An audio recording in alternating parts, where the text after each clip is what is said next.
Bom dia, sétimo ano. Eu sou o professor Milton, seu professor de português, e estamos aqui mais uma vez para mais uma aula. Vamos lá, pessoal? Estão preparados? Vamos nessa. Pessoal, na última aula eu pedi para vocês fazerem um exercício em que página? Lembram? 34 e 35. Fizeram? Espero que sim, hein? Vamos corrigir o exercício agora rapidinho. Vamos lá. Leia o trecho a seguir. Essa é a primeira questão. Leia o trecho a seguir. Retirado do mito Eco e Narciso. E responda as questões. Esse texto aqui a gente leu em sala de aula. Eco e Narciso. Mas quem não tiver lembrado, é só ler de novo. Tem aí no livro. O trecho é esse, ó. Mas Eco não se corrigia e prosseguia falando até a exaustão. Um dia, porém, meteu-se com Juno, a esposa de Júpiter, e isso foi sua ruína. A letra A. Antes da forma verbal meteu-se, houve a omissão de um termo. Indique qual foi o termo omitido. Ó, vamos procurar aqui meteu-se. Meteu-se. Pronto, houve a omissão de um termo. Quem foi que se meteu? Certo? A gente tem que procurar isso. Quem foi que meteu-se? Eco. Aí, ó, mas Eco não se corrigia e prosseguia falando até a exaustão. Um dia, porém, meteu-se, ó, Eco. Porque senão, isso aí ficaria como? Um dia, porém, Eco se meteu com Juno, certo? Letra B. Indique qual é o referente do pronome demonstrativo isso.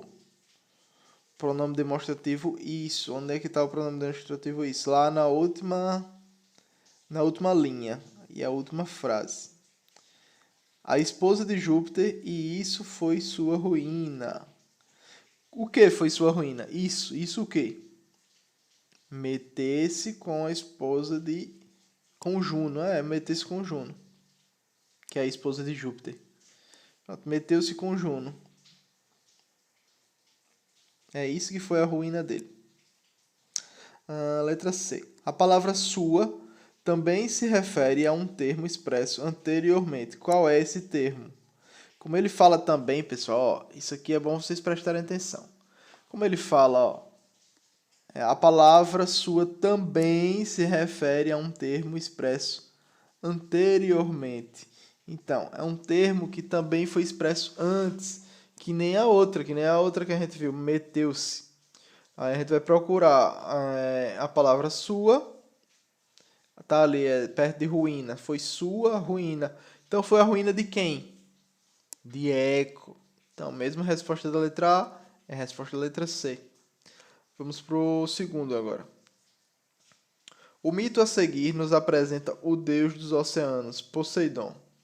Leia-o e responda as questões. Poseidon.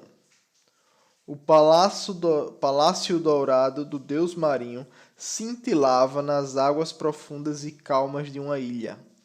Poseidon vivia ali em companhia da rainha Anfrite. Às vezes saía do fundo arenoso. O mar então se abria para deixar seu carro passar. E ao lado dele se viam as ninfas e os monstros pulando de alegria. Seus passeios nem sempre eram de bom agouro. O deus era muito irritadiço. Quando sua raiva chegava ao auge, ele surgia das águas brandindo seu tridente. Podia desencadear tempestades e promover a subida da água dos rios, que transbordavam. Também sabia fazer o chão tremer, provocando terremotos. Por isso os homens o temiam e tomavam precaução de lhe oferecer esplêndidos sacrifícios antes de iniciar uma viagem no mar. Pronto. Esse texto é de Ana Rosa de Abreu, contos tradicionais, fábulas, lendas, mitos. Por que Poseidon era um deus temido? Por que ele era temido, pessoal? Ele era temido tanto pelo seu poder quanto pelo seu temperamento, certo? Porque o poder dele podia causar coisas estrondosas e o seu temperamento ele vivia mudando de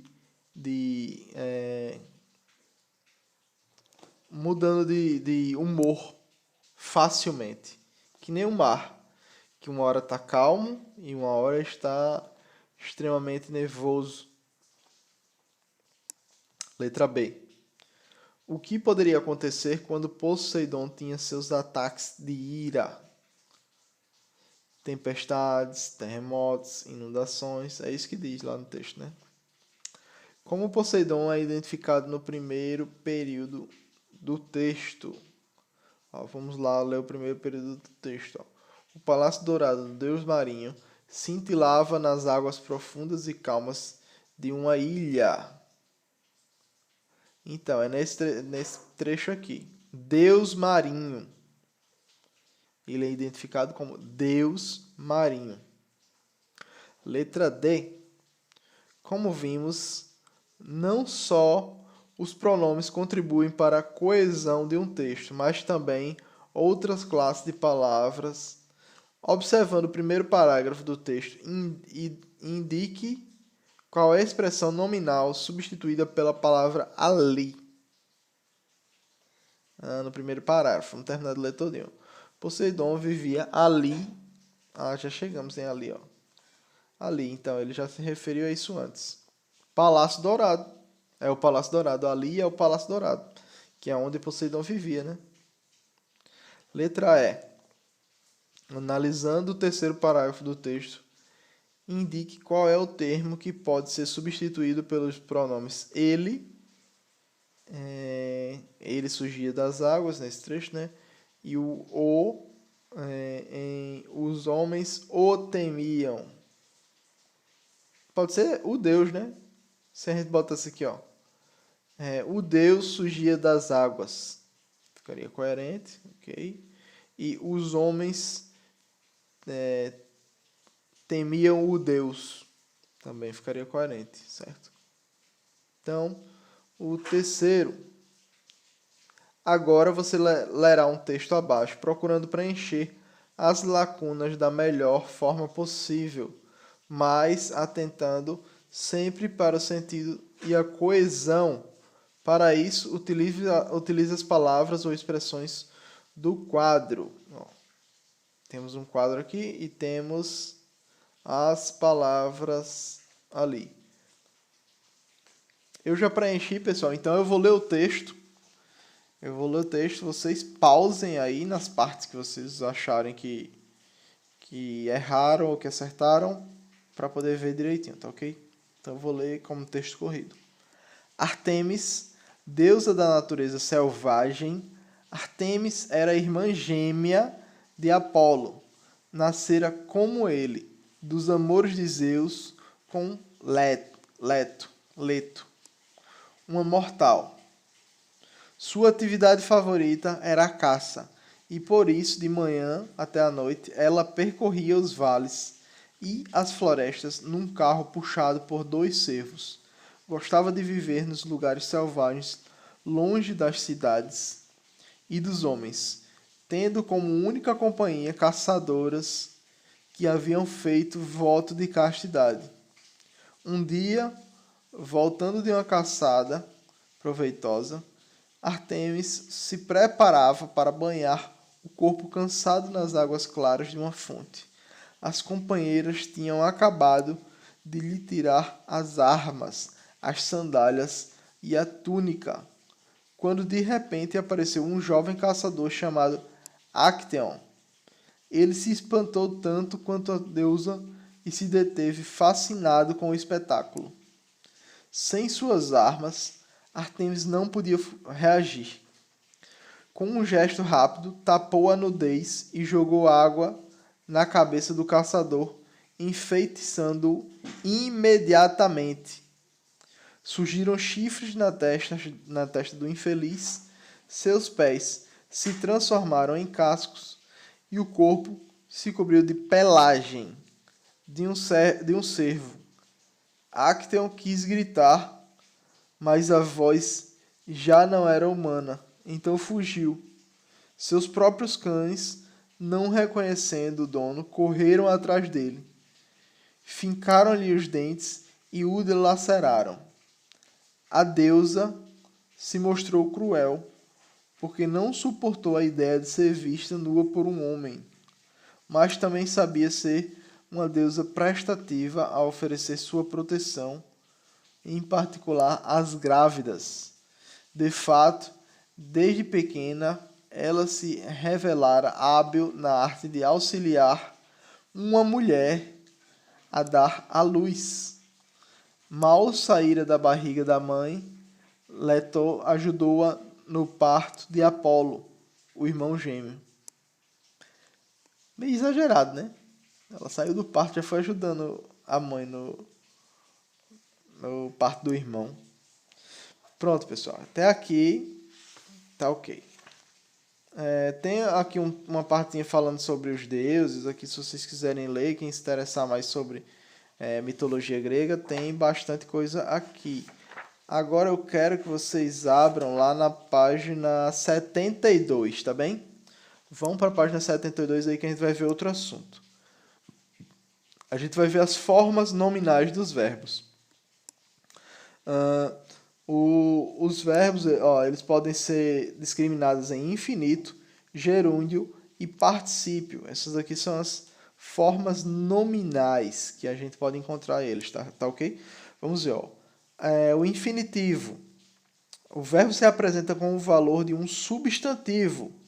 A marca do infinitivo é a terminação R. O que é substantivo, sétimo ano? Substantivo é a classe de palavras que dá nome aos seres, sejam eles reais ou irreais. Vamos ver o exemplo aqui, que ele vem dizendo que a marca do infinitivo é a terminação em R. Um dia sem rir é um dia desperdiçado. Rir, o verbo aqui é o rir. Tá vendo que termina com R, ó?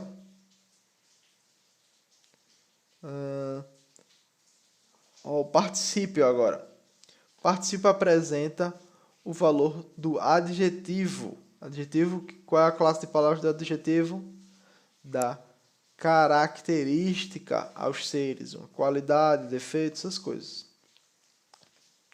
A marca do particípio é a terminação do. Quem parte também fica partido. O particípio ido funciona como adjetivo de quem parte. Ou seja, as pessoas vão embora também se sentem mal. As pessoas que vão embora também se sentem mal. Ficam desoladas, partidas. Pessoal, se a gente tentasse trocar aquele exemplo que a gente tem no infinitivo para o particípio, como é que ficaria? Um dia sem ter rido, rido ficaria, né? Um dia sem ter rido é um dia desperdiçado. E agora temos, por último, temos o gerúndio. Temos esse trechinho aqui em verde. Vamos ver. Aprenda mais. O particípio faz parte da formação dos tempos compostos dos verbos e indica uma ação totalmente concluída. Certo? Indica uma ação que foi concluída, não uma ação constante ou uma ação que está em continuidade. Certo? Vamos lá agora. Gerúndio. Apresenta o valor de adjetivo ou advérbio. Observe. Você já passou muito tempo jogando. É um advérbio. Eu vi muitos carros correndo. Você está na televisão assistindo. Não sai desse celular assistindo YouTube. Você fica assistindo YouTube. Vejam que é sempre com a função de advérbio. E temos a tirinha aqui, que fala, eu vou estar fazendo, estar fazendo, certo? Uma atividade com vocês. Aqui é no gerúndio novamente também, Eu vou estar pedindo para vocês algumas frases sobre, aí o aluno fala, gerundismo, certo? E aqui no texto a gente no livro vem dizendo, provavelmente você já deve ter ouvido construções como as da tirinha acima, não é? As expressões verbais destacadas em negrito são exemplos do que costuma-se chamar de gerundismo, como a terminação ismo de denuncia, a palavra estaria associada ao uso inadequado de gerúndios. Estaria sim, o futuro do pretérito não foi usado à toa. Estaria relacionado se houvesse mesmo uso inadequado de gerúndios. Releia a tira acima e a tira acima o que as frases têm em comum. Atente para elas. Eu vou estar fazendo, eu vou estar pedindo. Essas são as partes que têm em comum, ok? Agora compare as seguintes frases. Vou ficar estudando até tarde. Vou continuar acreditando que o saldo será positivo. Os dois grupos revelam traços semelhantes.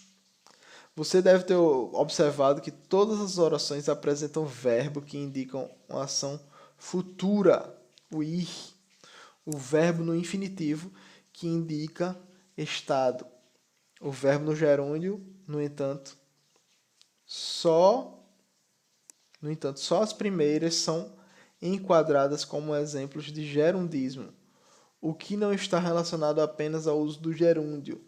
O que ocorre, na verdade, é uma incompatibilidade aparente que pode nos causar alguma estranheza entre o uso de um verbo que indica estado junto de outro que indica movimento. Essa construção tem se popularizado principalmente em função do uso excessivo por atendentes de telemarketing e alguns acreditam a origem dessa estrutura as traduções do inglês, certo? O pessoal acredita que isso se vem muito das traduções do inglês. E a gente vê muito isso no telemarketing. Aí alguém liga pra gente, aí diz, eu vou estar fazendo seu cadastro no nosso sistema. Eu vou estar pedindo para que ele coloque a internet aí na sua casa. Certo? É isso que ele quer dizer. Isso é que é chamado de gerundismo. É a forma errada como se usa o gerúndio. Tá bem? Pessoal, a gente vai ficar por aqui hoje, tá bem? Eu não vou passar o exercício hoje. Então, estejam em paz e muito obrigado pela atenção. Até mais.